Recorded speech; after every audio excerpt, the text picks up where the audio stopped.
Continuar y ya está grabando. Muy bien. Hola, ¿qué tal? Bienvenidos todos a esta segunda sesión del Súmate de este semestre. Como ya sabrán, ¿no? Hoy tenemos a Juan Carlos, contratación reciente del Departamento de Matemáticas. Y, bueno, y amablemente aceptó a platicarnos algunas de las cosas que le apasionan, ¿no? En este caso, simetrías y ecuaciones diferenciales parciales semilineales. Entonces vamos a escuchar su plática. Muchísimas gracias, Juan Carlos, por haber aceptado. Adelante. No, gracias, muchas gracias Roberto por la invitación y pues les voy a platicar de algo que es de lo que he estado trabajando a lo largo de varios años. Lo hice más que nada con dibujitos para que se entienda. O sea, sí va a salir una cuentita, pero es una cuenta que es muy sencilla. Entonces, y esa cuentita me va a servir para motivar todo. Entonces, ¿cuál va a ser el objetivo de la plática?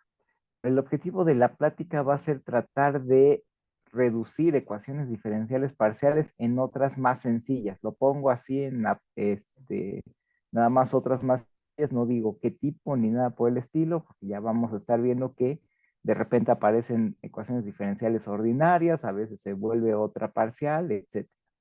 Entonces, ¿para qué reducir las ecuaciones diferenciales parciales en otras más sencillas? Pues los que hemos, nos hemos metido aquí al mundo de las parciales, una ecuación diferencial parcial, pues es bastante complicada en general de analizar. Y bueno, es la tosita de analizar y de hecho casi como que cada tipo de ecuación, cada tipo de no linealidad que aparece tiene su propia teoría. Entonces, hay que tratar de ver qué se puede hacer para analizarlo y una de las maneras, como que más efectivas para tratar de obtener soluciones y tratar de domesticar algunas ecuaciones no lineales es mediante el uso de simetrías.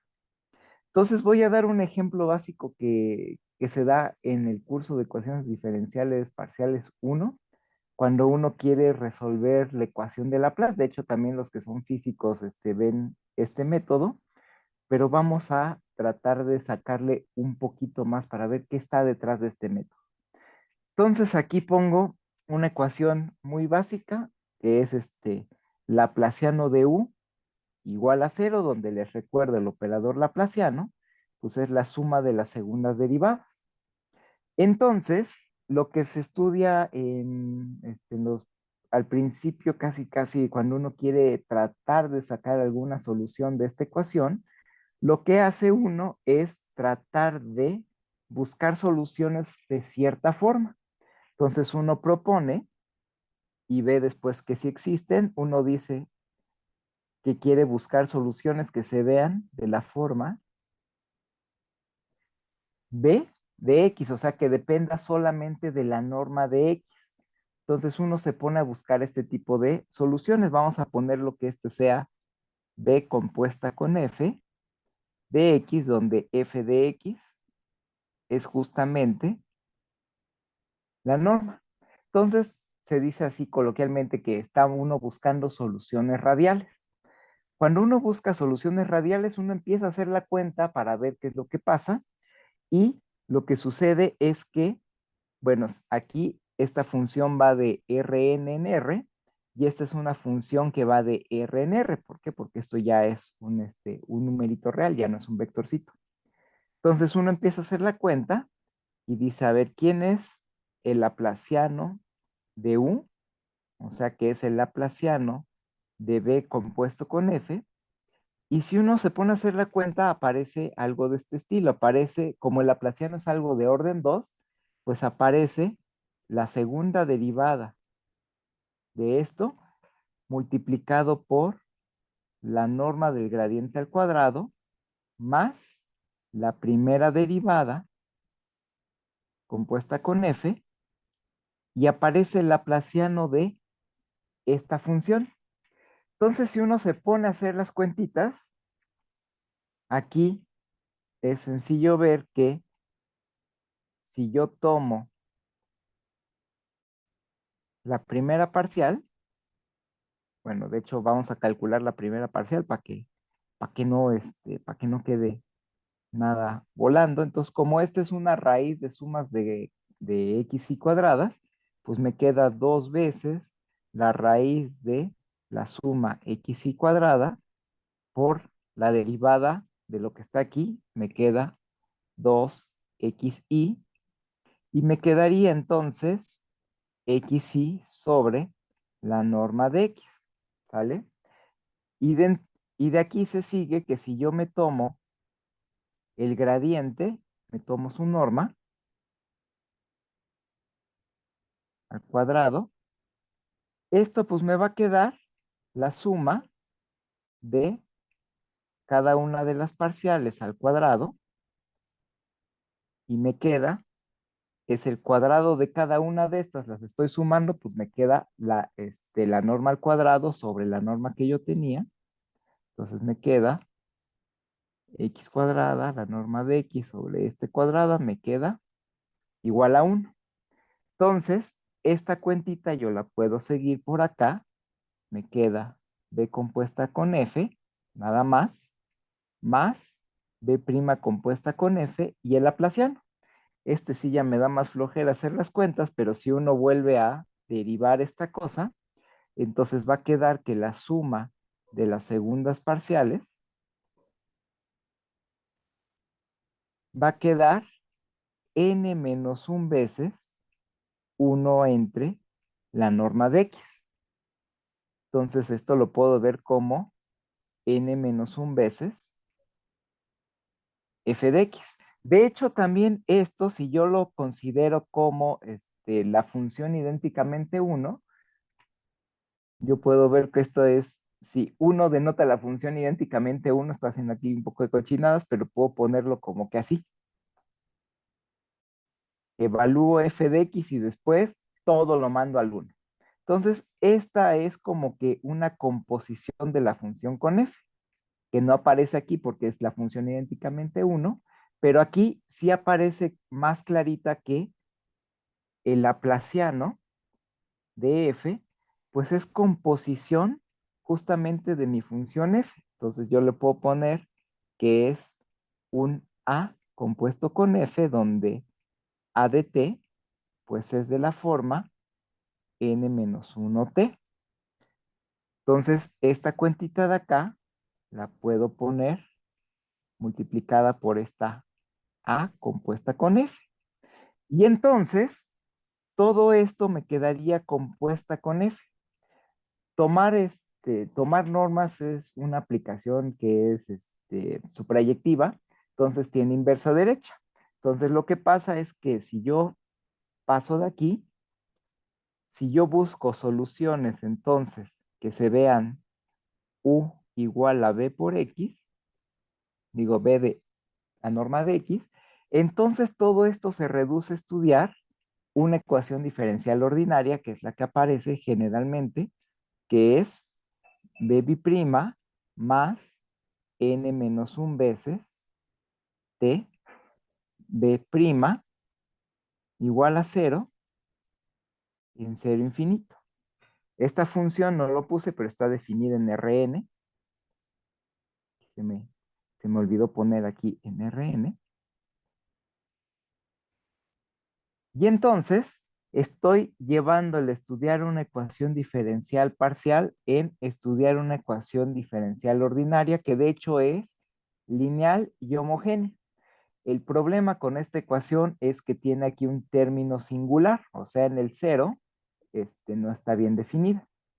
Pero de todas formas hay bastante teoría de este tipo de ecuaciones diferenciales con coeficientes singulares y se puede estudiar. De hecho, en ecuaciones se da la solución explícita y a la solución de la ecuación diferencial parcial que se ve así, donde de plano se calcula explícito la b, se le llama la solución fundamental. Entonces, de hecho, uno puede preguntarse directamente, en lugar de tener aquí igual a 0, puede poner que sea cualquier función de u. Aquí ya no es lineal, aquí ya se vuelve no lineal. Y entonces, esta de aquí también se va a convertir en una ecuación diferencial ordinaria, Ay, ya, espérenme tantito que ya se me volvió loco aquí el, este, el Jamboards. Y me va a aparecer la mismita ecuación, pero ahora la no linealidad se le va a cargar a la B. ¿Por qué? Porque aquí realmente nada más tendría que es G compuesta con U y entonces se va a pasar a G compuesta con U, digo G compuesta con B, que es esta, y después compuesta con la F y aplicamos la inversa derecha de F para obtener esta ecuación. Entonces uno puede aplicar este tipo de método para tratar de sacar ecuaciones más sencillas. Vamos a ver ahora sí un dibujito, qué es lo que se está haciendo. Entonces, lo que estamos diciendo aquí es que como son la f de x es la norma de x, entonces esta función es constante en cada una de estas esferitas que estoy pintando acá.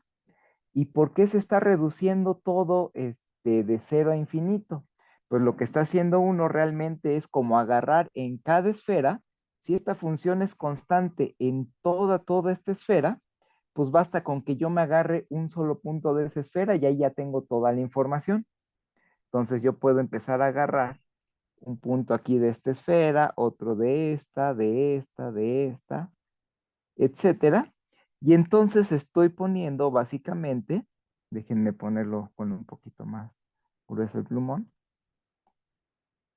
Entonces estoy reduciendo el estudiar mi ecuación, basta estudiarlo en un punto de cada una de estas esferas y entonces basta como que tomarme un punto en una línea. Y esta línea va a ser cero infinito. Y aquí la singularidad que aparecía en la ecuación, esta de acá, justamente se refleja en que tenemos una singularidad aquí. Todos estos son esferas, pero esferas de a de veras, y este es un vil puntito, como que es una esfera degenerada.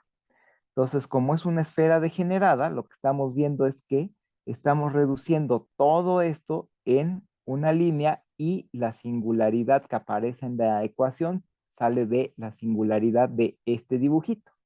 ¿Vale? Se dice que aquí estamos llenando, es una foliación de Rn, estamos llenando a Rn de puras esferitas y pues nos faltaba llenar aquí con un puntito. Y entonces dice uno, bueno, si yo tengo este dibujito, puedo hacer exactamente lo mismo usando alguna otro tipo de simetrías.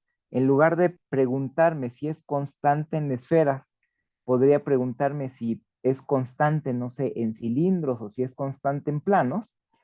Y la respuesta es que sí. Si uno empieza a llenar Rn de cilindros, como los que estoy pintando aquí, entonces son cilindros que se van haciendo cada vez más y más y más gruesos, o más y más y más delgados, hasta llegar a este cilindro singular, que sería una recta. Aquí también, si se fijan, puede uno tomar como que un punto en cada uno de estos cilindros y se volvería a obtener algo que está definido en cero infinito. Para cada punto aquí en estos cilindros, pues tomo un punto, digo, para cada cilindro tomo un punto. Si la función es constante a lo largo de todo este cilindro, pues me agarro un punto que está representando como que esa simetría y ahí me pongo a estudiar. Entonces, este tipo de ecuación, de función que aparece es que si Rn lo veo como Rm por Rl, entonces la función que aparece aquí, f de xy, cada uno el x está aquí y el y está acá, entonces esto lo pongo como la norma del primero, ¿vale? Entonces con esto ya tenemos que va a ser constante en esferas de un Rm, aquí están mis esferitas de un Rm, y el otro lo dejo libre, entonces lo dejo libre y por eso me está dando cilindritos. Y ahora lo que puedo hacer es preguntarme si puedo hacer exactamente lo mismo para los planos. Entonces aquí, cuando es constante en planos, pues también puedo ir agarrándome como que un puntito en cada uno de estos. Y si se fijan, aquí ya no sería algo que está definido en cero infinito, está definido en todo R. Entonces aquí obtendría una ecuación diferencial ordinaria definida ya no en cero infinito, sino en todo R. Y otra cosa muy simpática es que cuando uno hace la ecuación diferencial para este tipo de simetrías, les va a quedar justamente que hay una singularidad aquí y va a quedar una ecuación idéntica a esta, pero en lugar de una n, les va a aparecer la dimensión del Rm en el que lo estábamos descomponiendo. Ya había puesto que Rn lo descompuse en Rm por Rl, entonces aquí me iba a quedar una m. Entonces queda igualito y se refleja la singularidad justamente en la ecuación diferencial. En cambio, en esta cosa, pues todos son igualitos, igualitos, igualitos, y entonces la ecuación diferencial que queda ya no tiene ninguna singularidad, ¿sale? De hecho, aquí uno puede poner como función f de x, pues puede poner cualquier función lineal, ahí, x y, ¿sale? Y queda una ecuación bastante sencilla. De hecho, si yo calculo la segunda derivada de esto, me va a quedar cero y nada más me va a quedar una ecuación en términos de una derivada. Entonces, así se puede como que reducir algo de una ecuación diferencial parcial, que en principio puede ser complicada, en una ecuación diferencial ordinaria, aquí me falta una G, una ecuación diferencial ordinaria que pues en principio es un poco más sencilla de analizar. Tenemos como que más teoría, tenemos la teoría de existencia y unicidad, que es muy útil, en cambio en estas cosas no siempre tenemos la existencia y unicidad de las soluciones, entonces estamos reduciéndolo a algo más sencillo de estudiar. Y la pregunta obvia es si hay más configuraciones de estas a las que, con las cuales podamos hacer reducciones de ecuaciones como estábamos haciéndolo, y la respuesta es que desgraciadamente no. Las únicas configuraciones que pueden hacer esto son las dadas por esferas, con su esferita singular aquí al centro, los cilindros con el cilindro singular y los planos. Y esto lo demostró Cartan. Cartan quiso clasificar este tipo de hipersuperficies en Rn que se llaman hipersuperficies isoparamétricas. La característica aquí geométrica que tienen, ahí ya no quiero ahondar mucho, pero lo que tienen de característica es que sus curvaturas principales de estas cosas son constantes. Entonces, Cartan quiso clasificarlas y vio que solamente se pueden estas tres configuraciones en Rn. Entonces, por eso cuando uno se pone a estudiar ecuaciones diferenciales parciales en Rn, casi siempre uno dice, pues voy a tratar de obtener soluciones que sean radiales. ¿Por qué? Pues porque es básicamente como el único ejemplo importante que podemos sacar. Este es medio chafita y este de acá, pues es básicamente también lo radial, que da una ecuación muy similar. Entonces, uno dice, bueno, si en esto está muy chafita, podemos estudiar las ecuaciones diferenciales, pero en algún otro espacio donde haya más configuraciones, y la respuesta es que sí. Entonces, uno en esferas tiene un montón de este tipo de configuraciones cuyas hipersuperficies van a ser también de curvaturas principales constantes. O sea, que tiene un montón de hipersuperficies isoparamétricas, que se les llama. Entonces aquí hay montones, hay muchas funciones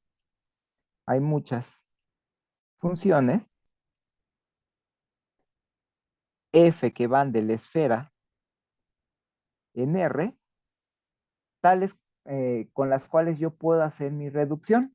¿Qué quiere decir? Que era lo que necesitábamos para hacer la reducción. Necesitábamos básicamente que el gradiente más bien, la norma del gradiente y el laplaciano de f fueran funciones de f mismo. O sea, esto, que es una función bf, y este, que es a compuesta con f, donde a y b son ciertas funciones que van de r en r. Aquí, ojo, esto como yo ya estoy en una esfera, yo ya no tengo la misma métrica que tenía en Rn del producto punto usual, sino que yo ya tengo algo que en geometría riemanniana pues, se le llama una métrica riemanniana. Entonces, en base a esa métrica, uno puede definir también lo que es un laplaciano y puede poner la norma en base a esa métrica. Son un poquito más complicadas y de hecho aquí aparecen términos de curvatura. Bueno, hay cosas ahí como la curvatura de la esfera empieza a aparecer desde que uno toma este operador. Entonces, pero lo importante aquí para no meternos, no hacerlo tan técnico o bueno, empezar a meter cosas ya de geometría riemanniana, se puede hacer exactamente el mismo jueguito y entonces una ecuación de la forma así, si tomamos soluciones igualito, buscamos como que soluciones radiales, aquí ya no son radiales porque ya no necesariamente van a ser configuraciones tan bonitas como la que estoy poniendo aquí. Este es un ejemplo de una configuración de estas que es como si ustedes agarraran una pelota de básquetbol y la hacen girar en su dedo. Entonces es una simetría como que axial. Hacen girar alrededor de este eje y pues les van quedando estas figuritas bonitas. En ese caso sí es radial, pero hay otras muchas configuraciones que ya no tienen nada que ver con radial. Por ejemplo, hay configuraciones en la esfera que son productos de esferas, los llamados toros de Clifford. Entonces ahí ya la intuición ya falla. Y hay otras cosas todavía peores que son tubos alrededor de proyectivos complejos que viven en las esferas o proyectivos cuaterniónicos o proyectivos ya cosas muy esotéricas que yo ya no puedo dibujar, pero existen y existen un montón y cada una de esas nos da una reducción como las que queríamos y esa reducción se ve algo de este estilo, se ve como, bueno, les decía, si U la pongo como B compuesta con F, pues me va a quedar una B' por B más B' por A igual a G de B. Entonces aquí se está reduciendo otra vez en una ecuación diferencial y en la esfera, esta ecuación basta que tome valores en menos 1, 1. ¿Vale? Entonces la reducción es bastante más decente. Y con nosotros lo que hicimos fue analizar justamente, aquí me faltó un menos, analizamos ciertas ecuaciones, aplicación, que son de este estilo, es menos U más una constante U igual a U a la P menos 2 U en Sn. Son ecuaciones que, bueno, lo que sigue después de estudiar como que ecuaciones lineales es tratar de estudiar pues polinomios. Y entonces tomamos un término de ese polinomio y entonces son no linealidades con ciertas potencias. Aquí se le pone el valor absoluto y demás porque uno puede, bueno, valor absoluto a la algo multiplicado por u. ¿Por qué? Porque uno puede permitirse buscar soluciones que cambian de signo. Si la u fuera positiva, aquí yo nada más tendría que poner u a la p, pero aquí como estoy permitiendo que la u cambie de signo, pues le tengo que poner valor absoluto, si no, no puedo elevar a la potencia p menos 2.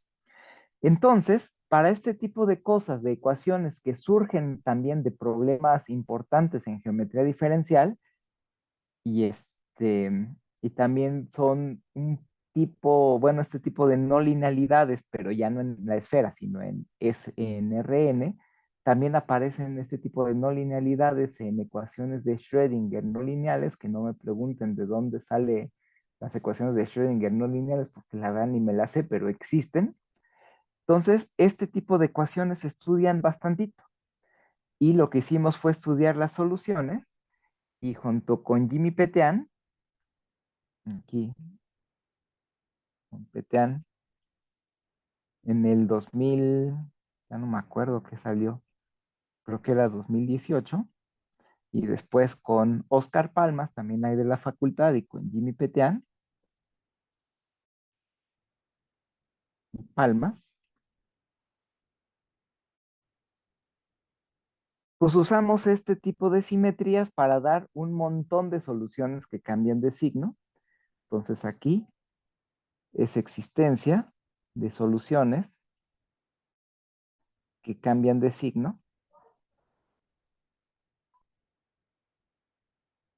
Un número prescrito de veces.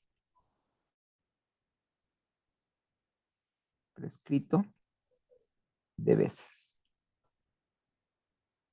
¿Por qué? Porque realmente lo que se hizo fue reducir toda una ecuación que está aquí en menos 1, 1, y lo que se hizo para dar soluciones que cambian de signo un número prescrito de veces, pues podíamos dar soluciones de ecuaciones con un número prescrito de ceros, y entonces eran soluciones que, vistos como la solución de la ecuación diferencial, son soluciones que oscilan un número prescrito de veces.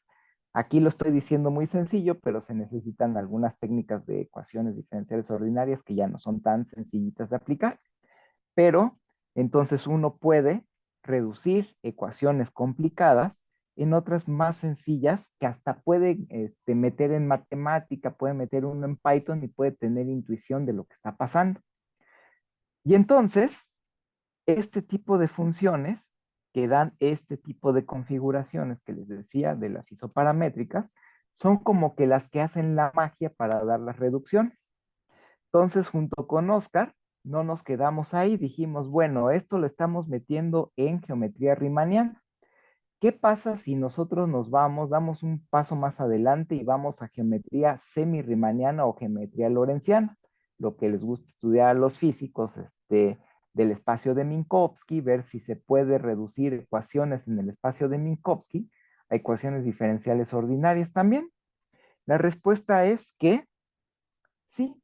Por ejemplo, uno puede dar funciones que tengan una configuración de estas en el espacio de Minkowski, que lo que pasa es que uno obtiene la singularidad, va a ser el llamado cono de luz, y cada una de las hipersuperficies estas isoparamétricas van a ser hiperboloides de un manto y, hiperboloides de dos mantos.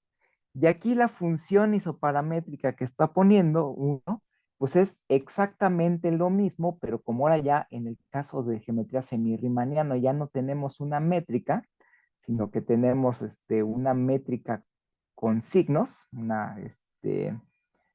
ya no me acuerdo cómo se llaman estas cosas, pero si uno pone f de x y toma el producto interior de x consigo mismo, que en este caso no necesariamente es positivo.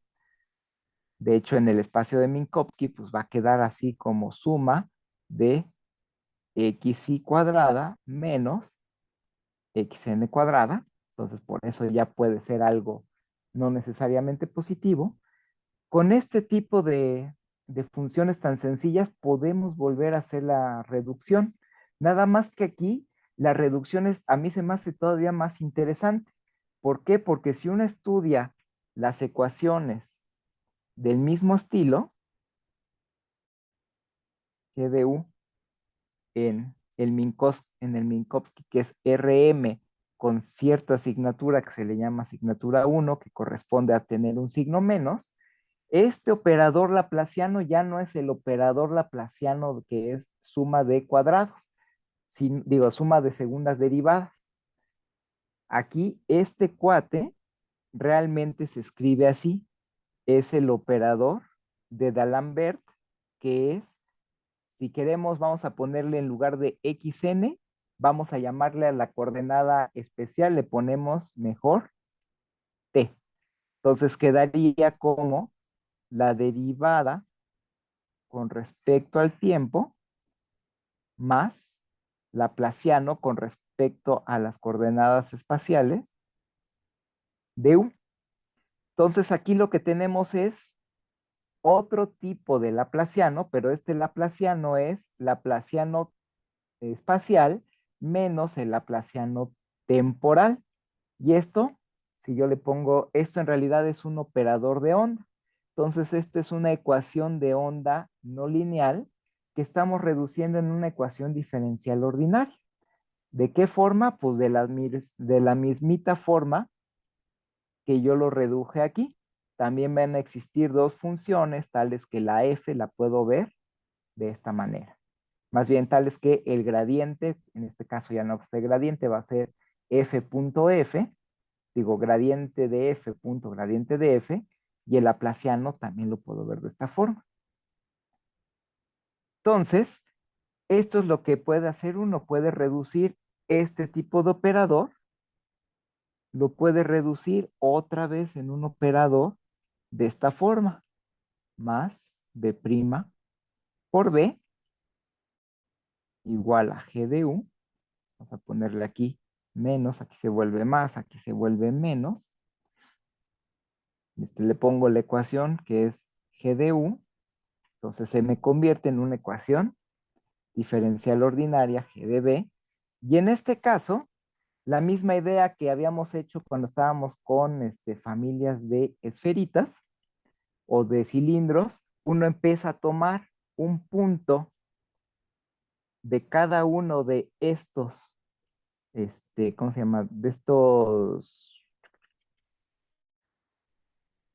estas hipersuperficies y vuelve a reducir todo a algo que está definido de cero infinito. Entonces aquí, de hecho, también hay varias cosas que se hacen en ecuaciones que uno intenta buscar soluciones radiales. Es más, esta idea con esta función es como buscar soluciones radiales de la ecuación de onda. Pero hay en Rn, con signaturas en el espacio de Minkowski, hay muchísimas configuraciones a diferencia de lo que pasa en el Rn usual. Entonces aquí uno puede buscar un montón de funciones que pueden hacer esta magia. De hecho, no están clasificadas ni siquiera. Y otra cosa todavía peor, si en vez de considerar Rm, aquí era n, no m, si en vez de considerar Rn con esta asignatura, con un solo menos, o sea, con una sola coordenada temporal, digamos, buscamos un Rn que tenga m coordenadas espaciales y k coordenadas temporales, o sea, yo puedo poner, vamos a ponerlo aquí, en R, N, K, había dicho K, ¿verdad? Y entonces, este tipo de cosa se debería de ver como una suma de x y cuadradas menos una suma de ciertos tiempos cuadrado. Si yo considero ahora este tipo de producto interior que tiene un cachito, las partes espaciales son positivas y las partes temporales son negativas, entonces este mismo operador ya no es el operador de onda, sino que este tipo de operador, aquí en Rn, con cierta asignatura acá, esto se va a convertir en un laplaciano temporal menos un laplaciano espacial. Este tipo de operadores se les llama ultrahiperbólicos y son bastante complicados de analizar. Lo bonito de esta teoría es que sean hiperbólicos, o sea, sean del operador de onda, o sean ultrahiperbólicos, así horripilantes, todos estos, usando este tipo de funciones, se reducen a la misma ecuación diferencial ordinaria. Entonces podemos estudiar el comportamiento de estas soluciones. Y fue lo que hicimos, dimos muchos ejemplos de comportamientos distintos para el espacio de Minkowski. Eso fue con Oscar Palmas, aquí Fernández y Palmas. Parece que este salió en 2021, creo. También aquí fue existencia de soluciones. lo voy a poner con un comportamiento bien estudiado, bueno, bien detallado, con comportamiento detallado. ¿A qué me refiero? Lo que hicimos fue, cuando hicimos la reducción en la ecuación diferencial ordinaria, si yo estoy aquí en cero infinito, dimos soluciones que tenían que ser estrictamente positivas, dimos soluciones que tenían que explotar en algún punto, dimos soluciones que oscilaban y dimos soluciones que oscilaban pero se iban estabilizando. Entonces pudimos, usando teoría de oscilaciones de ecuaciones diferenciales ordinarias, pudimos ver cómo se comportaban todas estas cosas. Y no solamente hicimos esto en el espacio de Minkowski, sino que hicimos en el equivalente de las esferas en geometría semirriemanniana, y eso es estudiar estos mismo tipo de problemas en pseudoesferas, que son son como las esferas, pero semirriemannianas. Entonces, esas también las estudiamos y dimos también un montón de comportamientos cualitativos distintos. Y también más recientemente, junto con Mónica Clapp y con Alberto Saldaña, que ya vi que anda aquí el buen Alberto, estudiamos también otro tipo de operadores, un poquito más latosos todavía, que son potencias de laplacianos con términos de orden inferior o sumas de potencias de laplacianos. Entonces, para este tipo de operadores, también básicamente en esencia podíamos ver que se reduce a una ecuación diferencial ordinaria. Desgraciadamente la ecuación diferencial ordinaria pues está horripilantísima de analizar y tuvimos que analizar las cosas desde el punto de vista de métodos variacionales en ecuaciones diferenciales ordinarias, digo, en ecuaciones diferenciales parciales. Y aquí lo que pasaba en esencia es que lo mismo, si uno quería estudiar este tipo de problemas, en realidad tomando las funciones estas isoparamétricas, bueno, las funciones que dan las configuraciones bonitas, todo se reducía a estudiar algo en dimensión uno. Entonces lo que hicimos fue estudiarlo todo en dimensión uno, pero lo que hicimos fue ver como que el espacio de Sobolev asociado a esta cosa, con ciertas simetrías, en realidad es un espacio de Sobolev de algo en dimensión uno, que son más sencillos de analizar. Entonces aquí también pudimos hacer ciertas reducciones muy, muy bonitas y estudiamos un problema que se llama de particiones óptimas. Tratamos de ver como que en promedio cuál es la energía de las soluciones en una esferita, cómo las soluciones pueden ir partiendo la esferita de manera que, bueno, mejor eso no me meto mucho, mejor voy a poner nada más la referencia, porque si no, tengo que explicar un poquito más, ya mis cebolas. Entonces aquí es la referencia, es Clapp, Fernández y Saldaña, en un trabajo que me parece que también salió 2021, me parece que estaba ahí. Entonces usamos otra vez, en esencia es básicamente usa la misma reducción y llévale una ecuación diferencial ordinaria, pero pues está muy complicado y, y usamos métodos variacionales para analizarlo. No solamente hay este tipo de reducciones, sino que hay otro tipo de reducciones distintas, de las cuales estas isoparamétricas son un caso particular, que vienen dadas por ciertos cocientes de variedades. Entonces, si nosotros hagan de cuenta que este es como que un elipsoide, podemos como que proyectar el elipsoide en algo, se le llama una submersión riemanniana, y vamos a ponerle submersión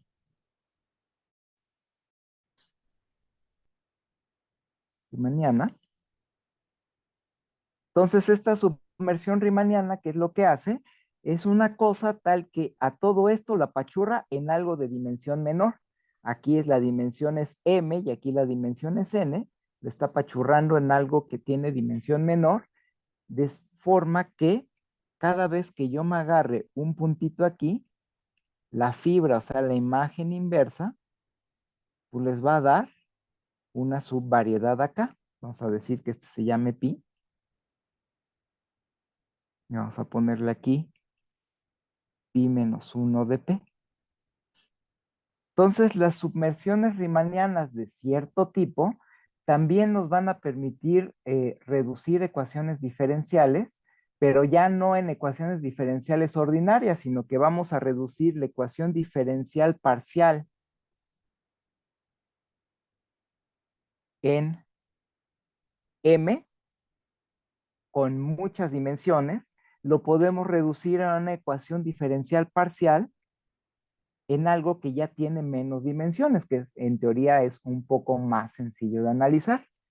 Entonces aquí se reduce a una ecuación diferencial de este tipo. ¿Qué es lo que hacen este tipo de submersiones riemannianas? Se llaman morfismos armónicos, preservan laplacianos. Entonces, si uno calcula el laplaciano aquí y lo compone con esta función, básicamente va a obtener uno el laplaciano para, para esta otra variedad. Entonces, estamos otra vez, es la misma, ay, aquí puse m y es n. Estamos haciendo la misma idea. Estamos reduciendo ecuaciones diferenciales parciales en una más sencilla. ¿Por qué? Porque es más sencilla porque tiene dimensiones menores. Ejemplos de este tipo de submersiones es si uno considera la esfera y lo apachurra en el espacio proyectivo complejo.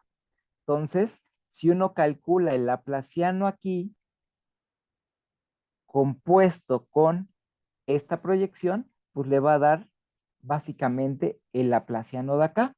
Y estudiar ecuaciones diferenciales parciales de este tipo aquí es lo mismo que estudiarlas acá bajo ciertas simetrías. ¿Vale? Entonces, este es otro tipo de reducciones. Hay otro tipo de ideas que todavía no es muy claro si está uno reduciendo o qué está haciendo, y son las que tienen que ver con acciones de grupos en variedades. Aquí ya puse unas cosas un poquito más técnicas, pero lo que estoy tomando es un grupo de Lie, un grupo de isometrías en una variedad que está actuando, y yo busco soluciones que sean gamma invariantes. ¿Qué quiere decir? Que si yo tomo U de X, es lo mismo que U gamma de X para todo gamma aquí. Entonces, este grupo de isometrías es, imagínense que están, mi ejemplito que nada más es el único casi que dibujo, tengo aquí mi esfera y le voy a buscar una simetría, por ejemplo, una simetría axial, que es rotar así. Otra vez agarran su pelotita de básquetbol, la ruedan, la mantienen en un dedo, y entonces las órbitas asociadas a esta acción se ven como los había dibujado antes. En este caso se ven como hipersuperficies. Nada más que aquí uno ya puede tomar distintos tipos de acciones y ya no necesariamente salen hipersuperficies, sino que salen subvariedades en general. Puede uno reducir, puede dar uno ciertas foliaciones, que se le llama, distintas a estas dadas por hipersuperficies. Entonces, para estos casos, uno busca soluciones que son gamma invariantes y las encuentra usando métodos variacionales. Aquí es métodos variacionales.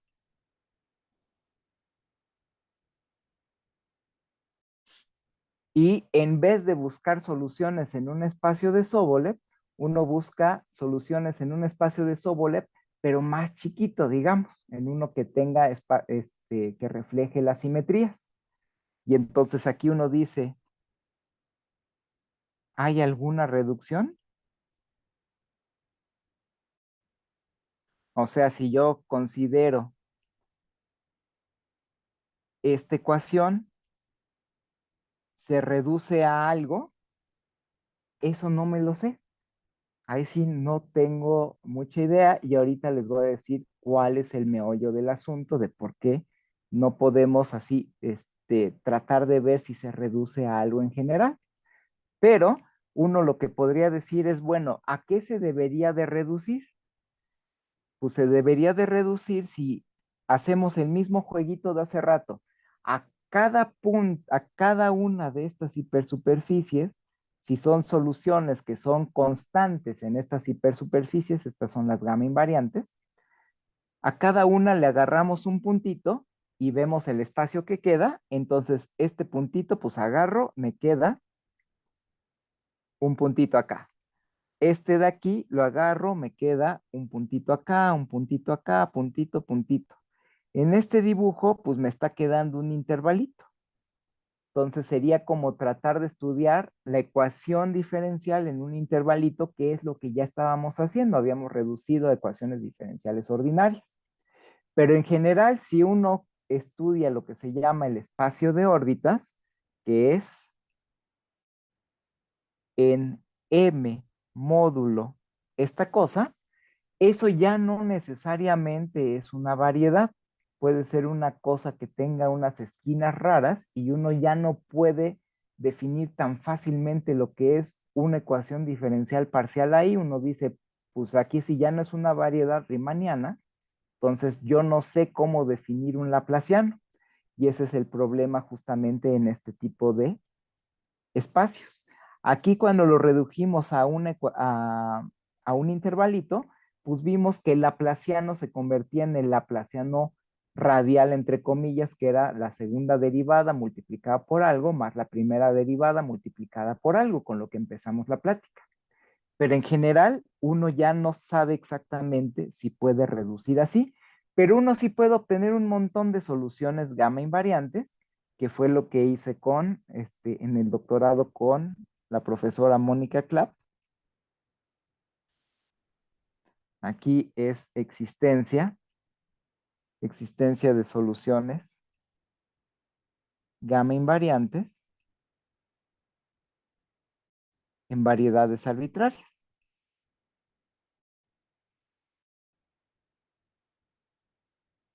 En variedades arbitrarias que satisfacen ciertas simetrías extras. Entonces, pero ahorita lo dejo más o menos así. Y entonces, ya con lo que quiero terminar esta plática, y vaya, ya nada, me queda muy poquito tiempo, lo que quiero terminar es qué tienen en común las reducciones que he hecho aquí de funciones isoparamétricas, las de las submersiones riemannianas que mandaban laplacianos en laplacianos, y todavía no sabemos realmente si hay una reducción, porque pues les digo que el espacio de órbitas, o sea, hacer cociente de la variedad con el grupo, pues ya no necesariamente me da una variedad, pero también buscamos las acciones de grupos. Y entonces todo esto entra dentro de un mismo tipo de simetrías que se llaman foliaciones riemannianas singulares. De hecho, hay tantas de estas, hay muchas foliaciones riemannianas singulares que no son ni dadas por esto, ni por esto, ni por esto. Entonces, lo que hicimos con Diego Corro y con Raquel Perales es existencia de soluciones dada una foliación riemanniana de este tipo.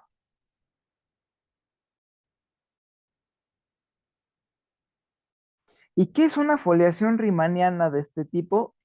Básicamente es, ustedes llenan a su variedad, aquí pongo el dibujo de mi esferita, llenan a su esferita bueno, su variedad, de un montón de subvariedades. Aquí le estoy poniendo estas esferitas, y lo que cumplen es que si ustedes agarran una geodésica que intersecta, vamos a hacer aquí un zoom, una geodésica que intersecta alguna de estas variedades de forma perpendicular, entonces todas las que va a intersectar las va a intersectar una sola vez y va a ser siempre perpendicular. Entonces aquí otra vez como que la idea de este tipo de simetrías es, si yo agarro aquí una geodésica, como que yo puedo estar poniéndole a esta geodésica, está como que agarrándole un solo punto de cada una de estas subvariedades y lo estaría reduciendo a algo, ¿sale? Y ese algo se le llama el espacio de hojas, es la variedad módulo esta foliación.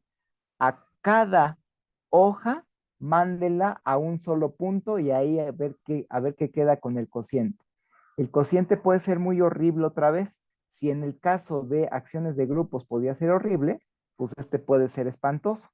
De hecho, ni siquiera, en general, solamente saben que es un espacio métrico de medida, que son otro tipo de cosas que se han puesto a estudiar los geómetras recientemente, que es como hacer geometría diferencial no suave. Entonces uno puede estudiar como que estos espacios. Nosotros no usamos precisamente estos espacios, sino que adecuamos los métodos variacionales a este tipo de simetrías. Usamos como que las ideas dadas cuando saqué con Mónica las soluciones que cambian de signo, las adecuamos a este tipo de simetrías y todo jaló muy bien. Y la pregunta abierta es, si yo tengo una foliación riemanniana y yo tengo mi ecuación en mi variedad, ¿a qué se reduce en este espacio? Siempre bueno, lo que les había dicho es, podemos reducir una ecuación diferencial parcial en una ordinaria o una parcial en otra parcial, y estábamos obteniendo pues ecuaciones más sencillas, pero aquí, pues aquí ya no tiene una estructura de variedad, entonces ya no es claro qué cosa es el operador laplaciano. En ciertos casos, que se les llama, algunos se llaman espacios RCD, tiene perfecto sentido estudiar ecuaciones diferenciales parciales. Están bien raras las definiciones, la verdad ni me las sé. El que es experto en todas estas es Chucho Núñez, que también está ahí en la facultad. Y entonces, la pregunta abierta es, si yo tengo esta ecuación diferencial parcial en M, ¿cómo debería verse la ecuación diferencial parcial en mi espacio de órbitas? Entonces, esa es como que una pregunta abierta. Aquí este es mi espacio de órbitas. ¿Quién sabe cómo debe de verse esa reducción? Entonces, con esto termino y pues les agradezco mucho por su atención y les robé 2 minutitos más, perdonen. No hay nada que disculpar. Juan Carlos, ¿alguna pregunta o comentario por parte de los asistentes? Yo tengo una pregunta. Adelante. Hola Juan Carlos, soy Alberto. Hola, Alberto. En tu resultado para la ecuación de onda, Ajá. mencionabas que el tipo de superficies que ahora estás viendo son así como, ajá, como esas que están en azul y las que están en verde. Ujú, ¿Cómo estás parametrizando esas superficies? O sea, ¿cómo se relaciona la variable de tu ordinaria con ujú. esas superficies? Ah, mira, aquí el ejemplo que estoy poniendo aquí directamente, Sí. ves que estábamos usando siempre, por ejemplo, en lo que usamos con Mónica es el producto de esferas, que es la funcioncita esta mágica que siempre poníamos, ¿no? Nuestra Q que usábamos. Ajá. Entonces, nuestro equivalente a la función Q que usamos es esta, que es como si estuvieras tomando Ah, este, la parte radial, bueno, si estuvieras tomando la norma de tu vectorcito, pero aquí como no tiene, ya no es una norma, entonces pues queda algo de este estilo. Entonces, ¿cómo se refleja aquí la ecuación diferencial y las singularidades, etcétera, etcétera?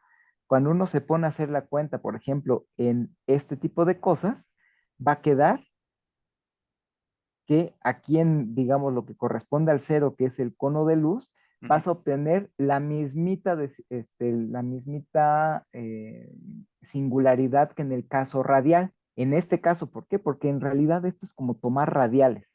Ujú. Entonces, esta es como que la simetría y esta es la imagen inversa de, este, más bien estos son los conjuntos de nivel de esta función y se refleja en esta singularidad, nada más que aquí, esta ya es una singularidad más gacha en términos geométricos porque este cono de luz ya ni siquiera es una variedad, bueno, ya no es una variedad riemanniana o semirriemanniana, ya es una variedad algebraica.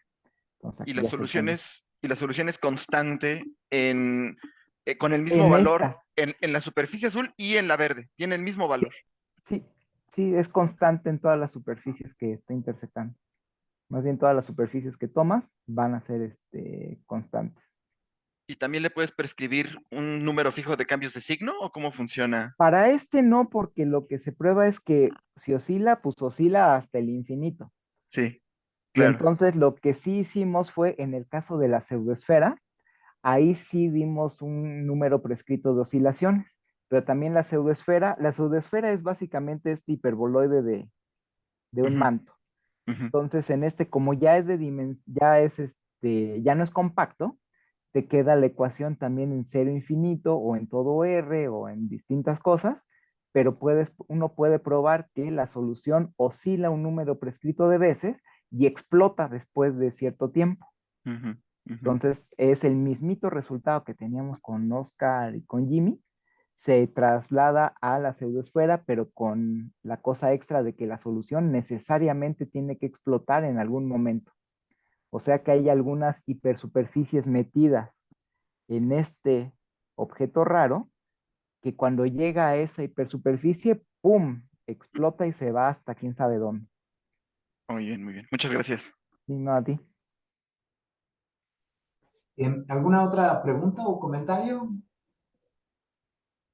Bueno, siendo ese el caso, no nos queda más que agradecerle a Juan Carlos. Estuvo muy interesante, muy visual, este, Gracias, Roberto. muchísimas felicidades. Eres muy buen expositor, se nota la pasión, por el Sí, tema va. cuando lo hablas. Sí, no, no, excelente. Muchísimas gracias nuevamente, Juan Carlos, por haber aceptado la invitación.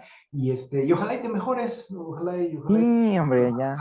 este, Pues ya ando un poquito mejor, pero pues quién sabe. y no, pues ya que desaparezca completamente. Y a todos ustedes, muchas gracias por haber asistido.